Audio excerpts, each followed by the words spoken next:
Hey everyone, it's Jonathan here, founder of Driving Academy, and today we're going to be discussing the truth behind CDL permit failures. So if you're looking to get a CDL license, getting a CDL permit might be one of the first steps on your path to that dream coming true. That being said, a lot of people don't go through this correctly and they wind up failing this first hurdle that they have to go through, and that winds up discouraging them for everything. So we want to make sure that we are making you aware of the main reasons why people fail their CDL permit so you can avoid those pitfalls, and so we can actually give you the guidelines on how to make sure that you're passing that thing so you can get your CDL license and get yourself on the road to freedom. Here at Driving Academy, we're the best truck driving school in the entire country, and our main mission is to help 1 million people get on the road to freedom, and we can't do that if you keep failing the permit test. So that being said, let's get right into the content and tell you why most people do fail their permit test when they do, and we're going to give you some cool tips and tricks on how to make sure that you pass on the end of this video, and we'll create a whole separate video just for that. So make sure you subscribe to the channel so you can see exactly how to pass your permit test, no problem. Alright, so getting your CDL license requires two main steps. Step number one is going to be passing a few written tests to get yourself a CDL permit, and that's what this video is going to discuss today. Step number two is going to be passing a 2.5 hour long road test to get your actual license. So let's focus just on the permit itself. If you do fail this portion of the test, it's going to be a big issue when it comes to moving forward, because you can't get your actual road test until you actually get your CDL permit. So before you actually get the permit, you're going to have to make sure you understand what you need to do. One is going to be to study properly. Two is going to be make sure you have all the proper documentation. By documentation, you need 6 points of ID, you need to have a social security number, you need to be at least 18 years of age or older, and you have to be healthy enough to pass a DOT physical, plus a few other identification documents, and you're ready and eligible to go to a DMV to purchase your CDL permit. Once you actually have your CDL permit, then it's time to actually take the test. But in today's video, we're going to discuss why do most people actually fail the test. And reason number one most people fail the test is going to be lack of preparation. So a lot of people are kind of going into this and being like, oh yeah, I know how to drive a car. How hard can it be to pass a general knowledge written test on a truck? My uncle driven a truck and I've been in the truck before, so I know exactly what's going on. Those are the people who wind up failing most of the time, right? Unless by extreme luck you kind of playing this ABCD game, then it's going to be in it. And then you might be lucky to pass, but that's kind of scary when you actually go out onto the road itself. The main thing you have to understand is that there's rules of the road when it comes to driving a truck that are different than driving a car. And when you're driving a big tractor trailer, that means you can transport about 80,000 pounds of equipment, which means you become extremely responsible for everybody's lives around you when you're driving. So understanding the actual knowledge is super important to make sure that you're a professional in the trucking field long term. Now, throughout this whole thing, the main answer is going to be become a student here at Driving Academy. We have a 95% success rate for people who go through our course and pass their actual CDL permit the very first time. For the students of ours who do not pass the first time, most of the time it's because they kind of went off path and they did not do exactly what we asked them to do. That being said, lack of preparation. What does this look like? This looks like, hey, I'm just going to go wing it, and whatever I get right, I get right. Whatever I get wrong, I get wrong.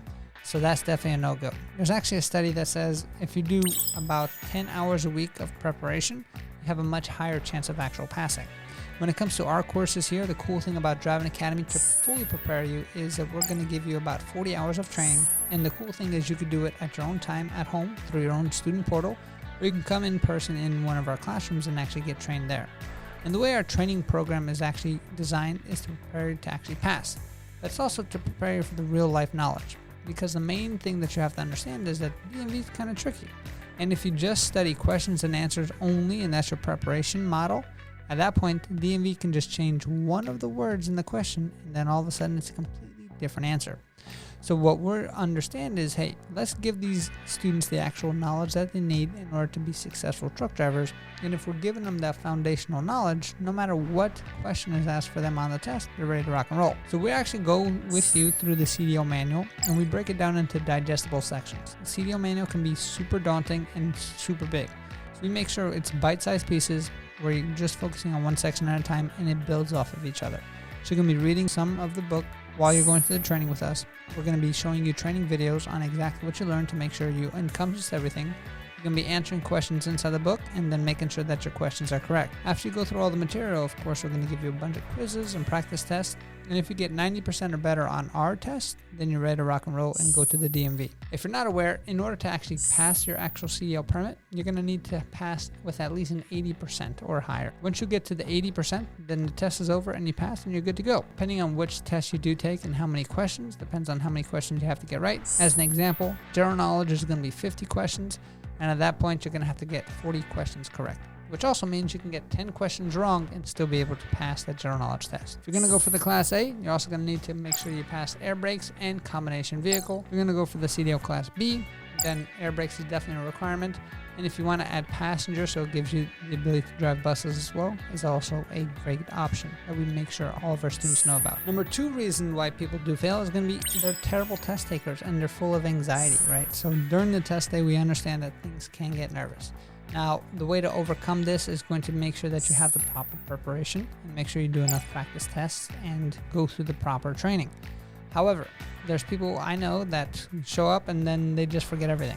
So the main things to really understand here is going to be, okay, what are some helpful tools to kind of keep the anxiety down? The first thing that you have to understand is, what is the difference between anxiety and excitement? Nothing really. This reminds me of a story where I was actually the examiner for an individual, didn't really speak English that well, and most of the time when somebody's going through the actual road test, there's a pre-trip inspection portion. What winds up happening there is they start getting nervous, they start sweating, and then they say, I'm sorry, I'm so nervous. I'm sorry, I'm so nervous. This guy is the first time that I actually heard somebody said, I'm sorry, I'm just so excited. I'm sorry, I'm just so excited. And I never heard that before. It kind of put a smile on my face. And when I got to think about it, I actually went to think, what is the difference between being nervous and excitement? It's the same exact feelings. When you're excited about something, your hands probably get all sweaty, your heart starts pumping a lot more. You might feel some butterflies in your stomach. It's the same exact feeling when you feel nervous. So all of a sudden, instead of saying the words, I'm nervous, just go, I'm excited. And when you're excited, you go in with a lot better attitude. The other thing is going to be control your breathing, right? So there's scientifically proven if you want to calm down the anxiety, close your eyes, go into a corner and take 6 deep breaths. Not 5, not 7, 6 is what actually is scientifically proven to kind of lower everything out. So your brain can kind of calm down and then you can just focus on the test itself. So if you have anxiety for test days, those are the 2 main things to really focus on. Change your wording to excitement versus nervousness and focus on your breathing and you should be good to go. The third reason why most people wind up failing the actual permit test is going to be misunderstanding the questions. So DMV is super tricky on how they ask their questions itself. And the cool thing about DMV is they have over 1,000 questions in their database and they'll just pick some questions at random for you. So to try to understand just questions and answers only is going to be difficult. And that's exactly how a lot of people wind up studying for this test. Well, they'll just download some apps on their phone, go through a bunch of questions and answers, and all they're doing is preparing themselves for the test itself. Now, the DMV knows exactly what you're doing, and for that, they're always updating their actual written tests. And that being said, it is super important that you understand the knowledge underneath the questions and answers, and you're not just memorizing questions and answers for preparation. Because all of a sudden they can add the word not, or they can add the word and or, and it's a completely different answer. So the way to actually help you out to make sure you do not fail because of misunderstanding of questions is going to be make sure you take time to really go through every single word in that question and just say it out loud to yourself. Now you're going to be in a room full of computers. You can't be speaking out loud. Make sure you do slow down. Don't skim through it. Take every single thing accordingly. The word not, or the word or the word and can completely change the answer. So make sure you just slow down and make sure you take ownership there. And the last big reason why a lot of people wind up failing this test is going to be they have overconfidence. They're coming in here, they didn't really prepare. It's kind of a mixture of all these things, right? Or they feel like, yeah, taking a few practice tests online, or I feel good to go. I'm overconfident. I'm good to go. And they just get into the test and then just start skimming everything and then they just start failing, right? And then all of a sudden things get super nervous. And then those are the same guys who, if you ask if they failed or not on the test, they're going to be like, oh no, they canceled my test. I had to get rescheduled. Where at the end of the day, they actually wound up going for the test and they wound up failing. So becoming overconfident is not always a great thing. Confidence is important, but once you start going too much into that cockiness, you start getting sloppy.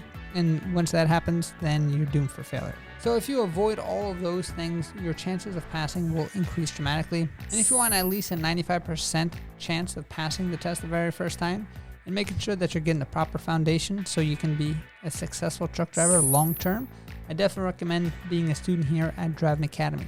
We have plans of opening up locations nationwide. All you have to do is go to our website, cdldrivingacademy.com. Again, cdldrivingacademy.com. Find a location near you. If there's no locations near you yet, contact the Linden, New Jersey facility. We're able to facilitate students nationwide, no matter where you're coming in from. And all you got to do, step one, which is make that phone call, go on the website, find out some more information, and then we can guide you the rest of the way there. Thanks, and I'll see you soon. Hey, thank you so much for watching this video. If you like it, make sure you hit that like button. Also, subscribe to our channel. It's really going to help us out. Click on that button. And if you want to continue yourself on your road to freedom, here's more videos to watch. There's endless amounts. Hopefully, we get to see each other one day very soon. Thanks.